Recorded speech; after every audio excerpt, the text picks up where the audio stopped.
sehingga kita dapat melaksanakan kegiatan pembelajaran atau kegiatan belajar mengajar sebagaimana setiap hari kita laksanakan, dan itu merupakan kewajiban kita sebagai seorang murid.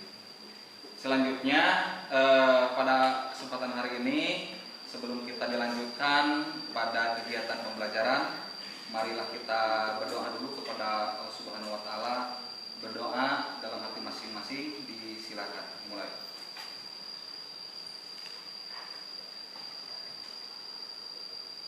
Baiklah, selanjutnya saya akan menanyakan kehadiran kalian pada hari ini. Apakah hadir semuanya? Ya. Siapa yang tidak hadir? Alia. Alia tidak hadir? Sakit. Kenapa? Sakit. Sakit. Oh, sakit. Kemudian siapa lagi? Mira. Mira kenapa? Mira. Oh, Mira kenapa? Sakit. Oh iya, sakit. Ada lagi? Cynthia. Oh, Cynthia. Oh, Cynthia. 3 orang yang tidak hadir? Ya. Ya, siap. Terima kasih. Oke, selanjutnya yang ada di sini, sebelum dilanjutkan ya, perhatikan apa yang saya sampaikan. Kemudian apabila nanti ada yang tidak mengerti, silakan kalian bisa bertanya kepada Bapak. Sebelum dilanjutkan ke materi, Bapak ingin mereview kembali pelajaran yang kemarin yang telah kita laksanakan.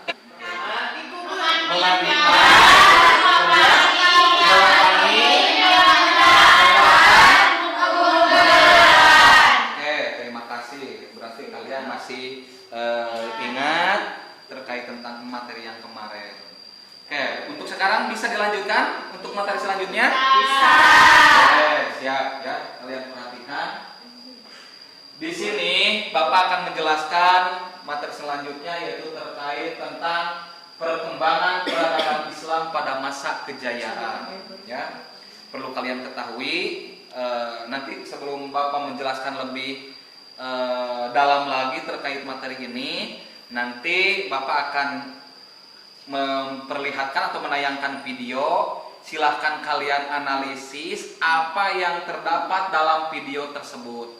Nanti kalian catat, nanti kalian minimal 2 orang. Silakan untuk ke depan untuk menjelaskan apa yang ada dalam video tersebut. Nanti setelah itu kita bahas bersama-sama. Siap? Dapat dimengerti? Ya. Oke, selanjutnya ya. Ini tentang perkembangan peradaban Islam masa kejayaan. Peradaban Islam atau masa kejayaan itu berkisar antara tahun 650 sampai 1800 ya, sampai 1800. Nah, nanti kita akan kupas tuntas di dalam pembelajaran ini. Bapak sampaikan dulu tujuan pembelajaran kita untuk apa dan bagaimana ya. Pertama, Bapak sampaikan untuk tujuan pembelajaran yang pertama, mengakui bahwa nilai-nilai Islam dapat mendorong kemajuan perkembangan Islam pada masa kejayaan. Inilah tujuan pembelajaran kita pada hari ini. Selanjutnya,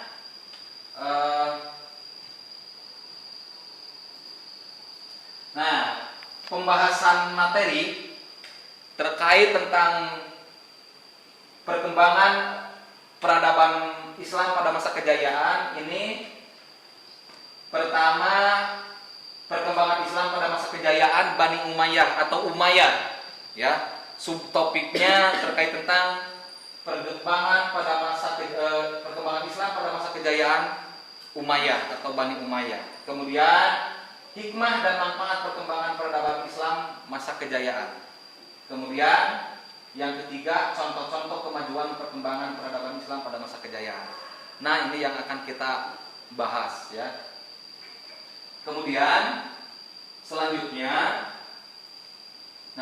sebelum ke sini saya sampaikan dulu bahwa perkembangan Islam pada masa kejayaan itu terjadi setelah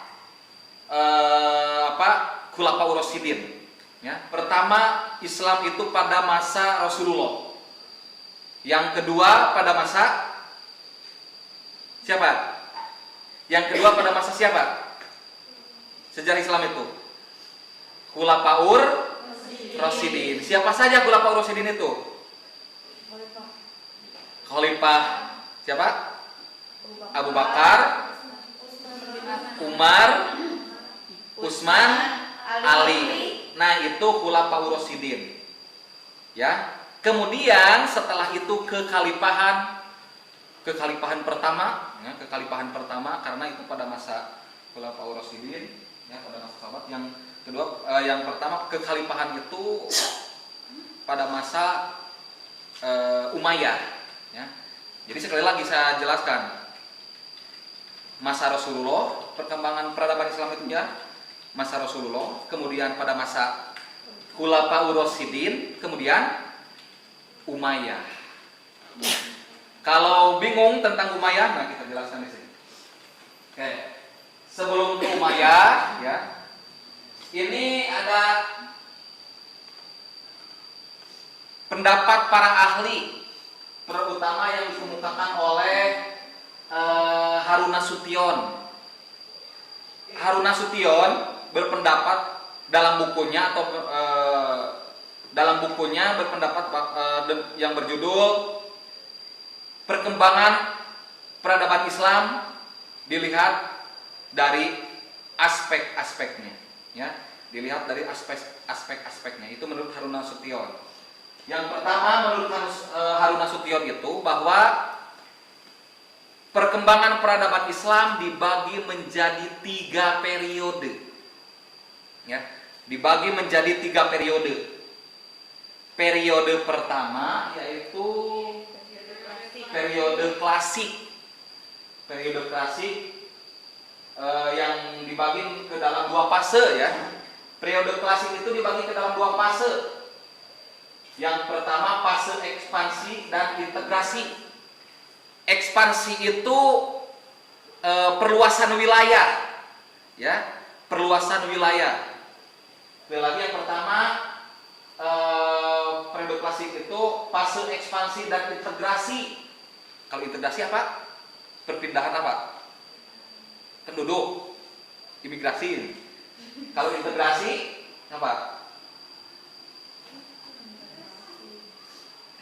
Kebudayaan, ya. Jadi perubahan kebudayaan ataupun percampuran kebudayaan, ini ya, asimilasi itu ya.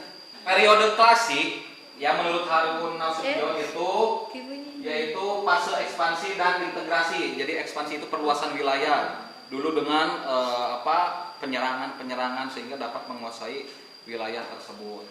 Kemudian integrasi itu penyesuaian kebiasaan-kebiasaan, ya, di dalam masyarakat. Kemudian fase disintegrasi yaitu tahun 1000 sampai 1250. Ini periode klasik. Yang kedua, periode pertengahan. Sebelum yang kedua, tadi sepintas dulu terlewat. Periode klasik itu disebut dengan juga masa kejayaan Islam, ya. Nah, masa kejayaan Islam tadi berkisar antara berapa tadi teh? 650 sampai 1250. Itu masa kejayaan Islam. Yang kedua, periode pertengahan, atau disebut juga periode pertengahan itu adalah masa kemunduran Islam. Nah, masa kemunduran Islam itu terjadi pada antara tahun 1250 sampai 1800 sampai sekarang. Artinya 1000 pertengahan itu. Periode pertengahan atau fase kemunduran 1250 sampai 1500. Yang kedua, fase muncul 3 kerajaan besar, yaitu antara 1500 sampai 1800, yang dimulai dengan zaman kemajuan yaitu 1500 sampai 1700 Masehi, dan zaman kemunduran 1700 sampai 1800. Tuh, ya. Jadi di sini muncul 3 kerajaan besar. Kerajaan itu Umayyah, kemudian Abbasiyah. Umayyah itu ada 2 kerajaan yang berpusat. Pertama yang berpusat yang di Damaskus, ya, di Damaskus yang sekarang itu Suriah. Damaskus itu pusatnya yang di sana. Yang kedua di Spanyol. Jangan salah bahwa Islam itu sudah sampai ke Eropa, ya. Sudah masa kejayaan itu sampai ke Eropa, Spanyol, ya. Itu jadi Umayyah sampai sana. Kemudian Bani Abbasiyah itu muncul 3 kerajaan. Ini masa kemunduran. Bisa dikatakan masa kemunduran itu setelah muncul kerajaan-kerajaan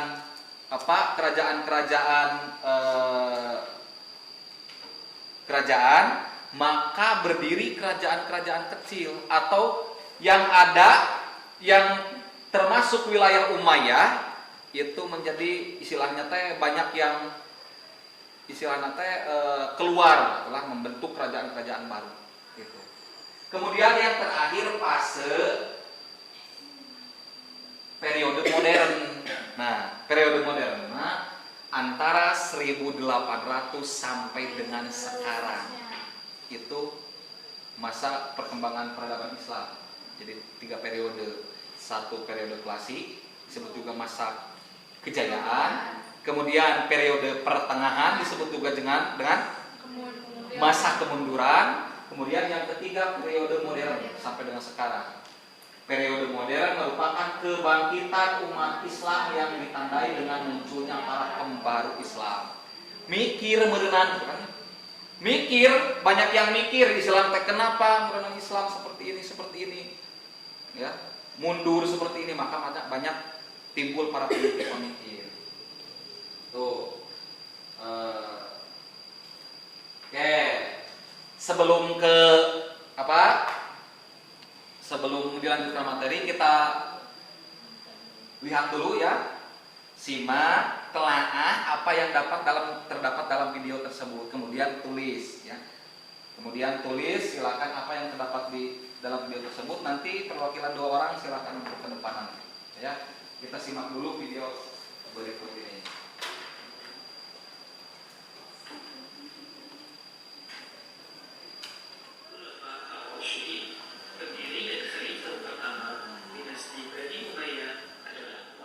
Asal-usul nama dinasti Bani Umayyah berasal dari nama kakek buyut Muawiyah bin Abi Sufyan, yaitu Umayyah bin Abdul Syams bin Abdul Manaf bin Husayn. Para amir yang sebelumnya diangkat oleh Islam menaiki bawah tanah dan memilih untuk menunda kisos kepada pembunuh Islam.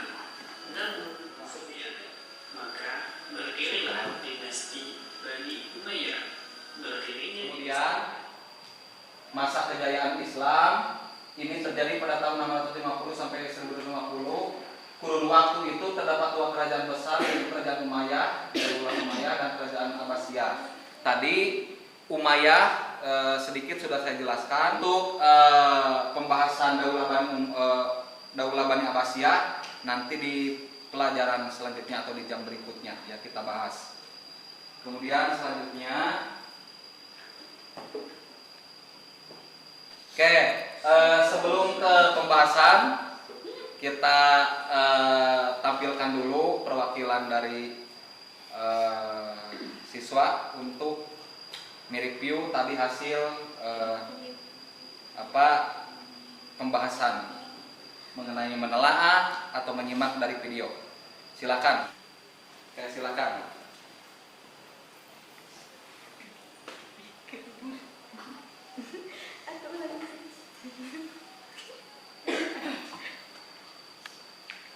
Perkembangan peradaban kejayaan Islam terjadi pada masa Bani Umayyah kisaran tahun 650 sampai 1250.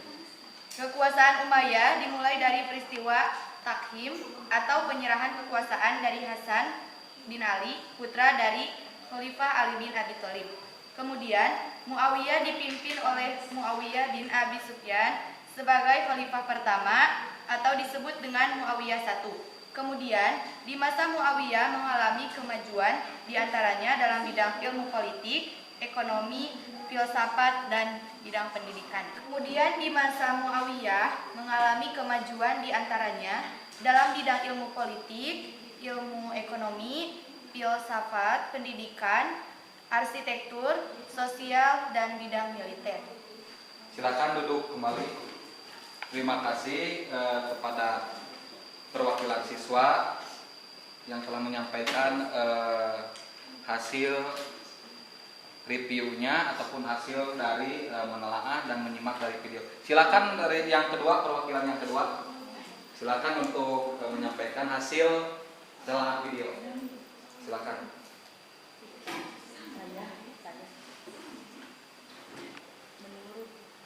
Masa perkembangan Islam terjadi pada masa Bani Umayyah, kisaran tahun 650 sampai 1250. Kekuasaan Umayyah dimulai dari peristiwa takhim atau penyerahan kekuasaan dari Hasan bin Ali, putra sahabat Ali bin Abi Thalib. Kemudian Muawiyah bin Abu Sufyan sebagai khalifah pertama atau disebut dengan Muawiyah I.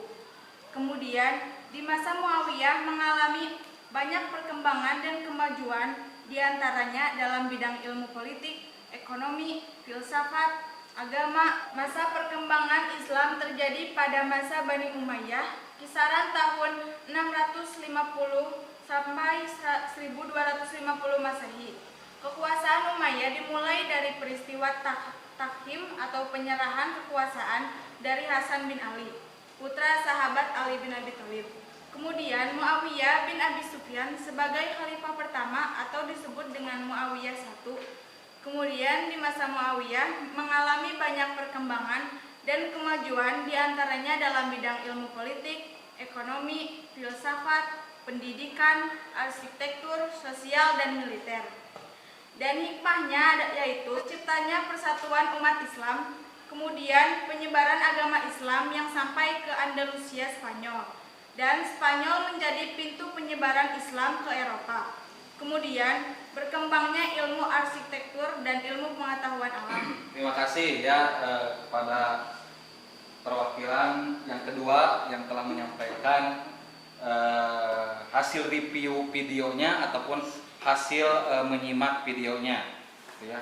Kita lanjutkan ya, dilanjutkan. Lanjutkan. Oke. Bani Umayyah tadi ya, sekali lagi pada masa Bani Umayyah terjadi banyak perkembangan, yaitu pertama di bidang politik, kemudian keagamaan, kemudian ekonomi, ilmu pengetahuan, ilmu bangunan atau arsitektur, sosial, dan bidang militer. Ilmu politik ya jelas seperti tadi terjadi peralihan kekuasaan ya dari Hasan bin Ali ya, terjadi pergolakan sampai ke tangan Muawiyah. Kemudian bidang keagamaan, di bidang keagamaan ya zaman Muawiyah atau pada masa Muawiyah itu dibangun masjid-masjid sebagai pusat keagamaan atau sebagai pusat dakwah ya. Jadi dibangun masjid-masjid sebagai pusat dakwah. Kemudian ekonomi sama di zaman Muawiyah. Kemudian ilmu pengetahuan, kemudian ilmu bangunan, ilmu arsitektur ya. Seperti yang kita lihat sekarang banyak bangunan-bangunan peninggalan Muawiyah. Kemudian sosial dan bidang militer.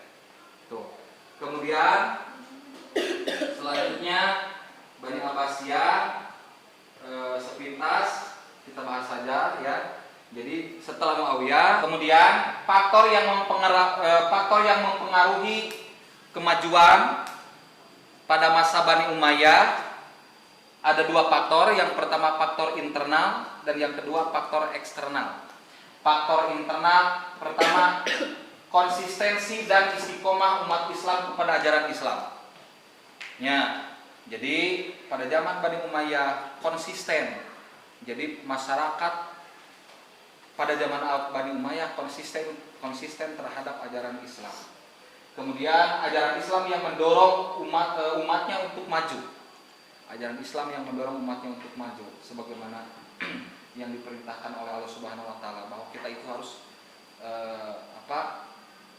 belajar, gitu, mencari ilmu, gitu ya, belajar. Maka dari itu ini menjadi faktor pendorong Bani Umayyah untuk meningkatkan ilmu pengetahuan. Kemudian Islam sebagai rahmat seluruh alam. Kemudian Islam sebagai agama dakwah sekaligus keseimbangan dalam menggapai kehidupan duniawi dan ukhrawi. Nah, ini di dalam agama Islam itu istilahnya sebagai agama dakwah. Kenapa? Perbedaan antara kekhalifahan dengan pemimpin negara. Kalau khalifah itu mempunyai dua tugas. Pertama, tugas sebagai menyebarkan agama. Yang kedua adalah tugasnya sebagai memimpin negara. Itu tugas khalifah ya. Jadi tugas sebagai penyebaran agama, ya, pemimpin agama atau menyebarkan agama, tugasnya yang kedua sebagai pemimpin negara. Kemudian selanjutnya faktor eksternal. Kalau faktor eksternal, terjadinya asimilasi atau penyesuaian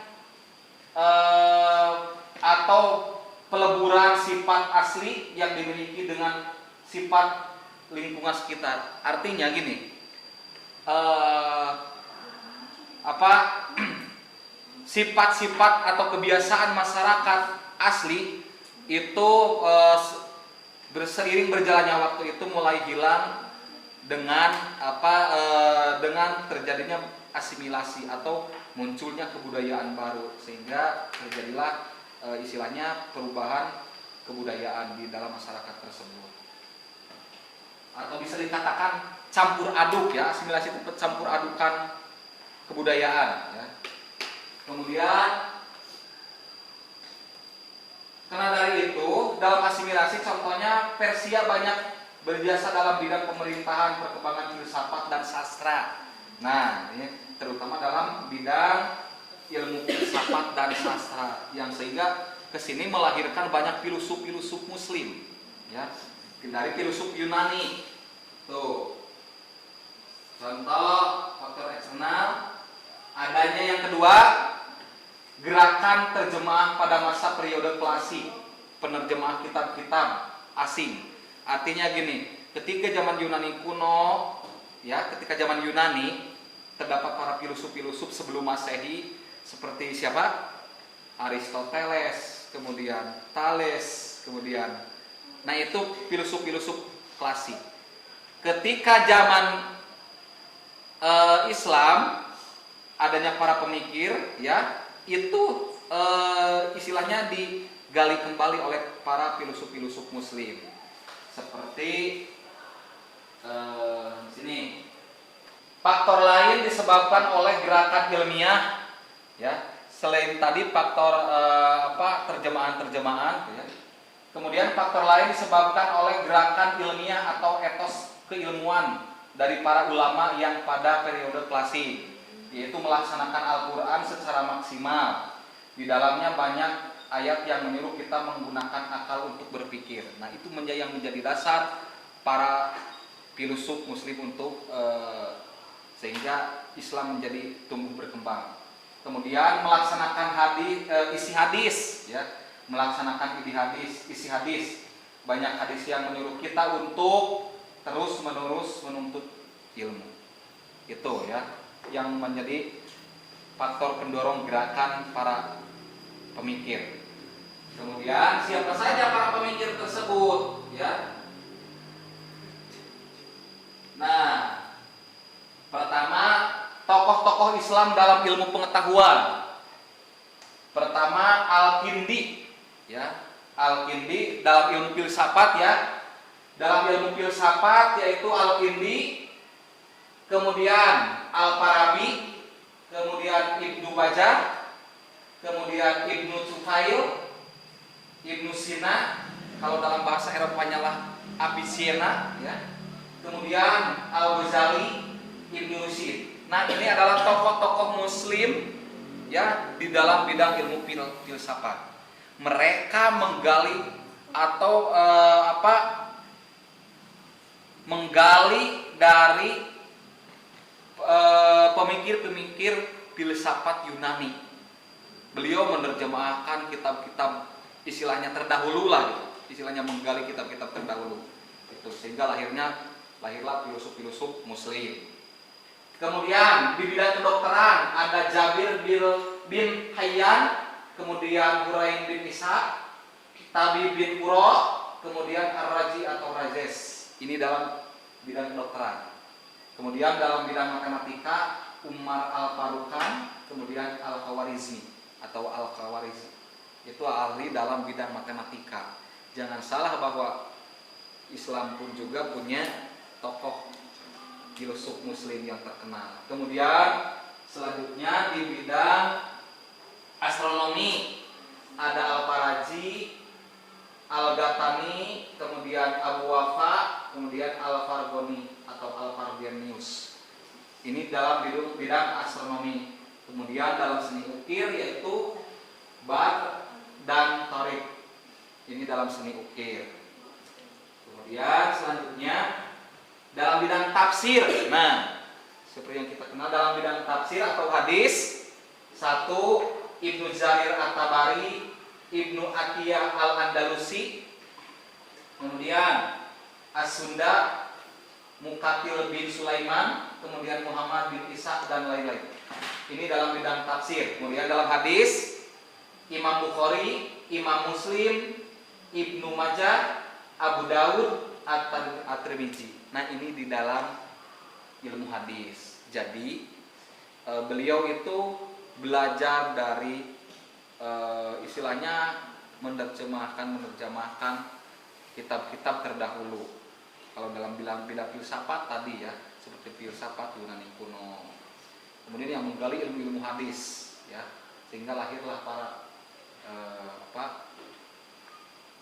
filsuf, bukan filsuf ya, ahli hadis seperti itu.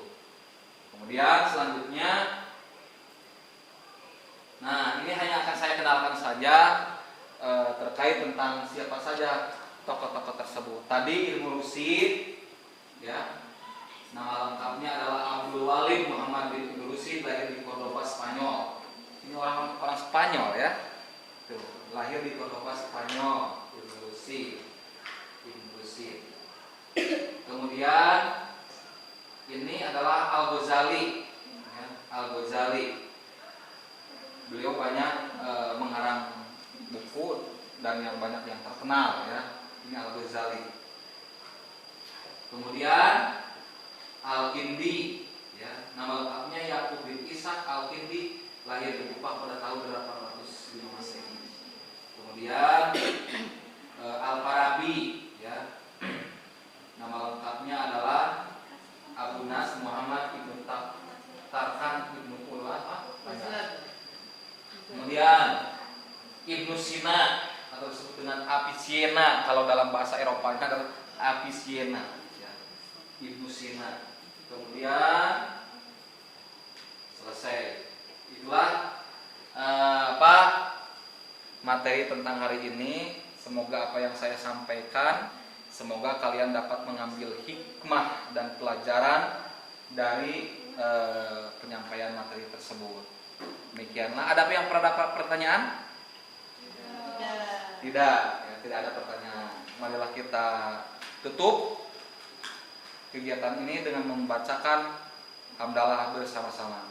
Alhamdulillahirabbil alamin. Sekian saja yang dapat Bapak sampaikan.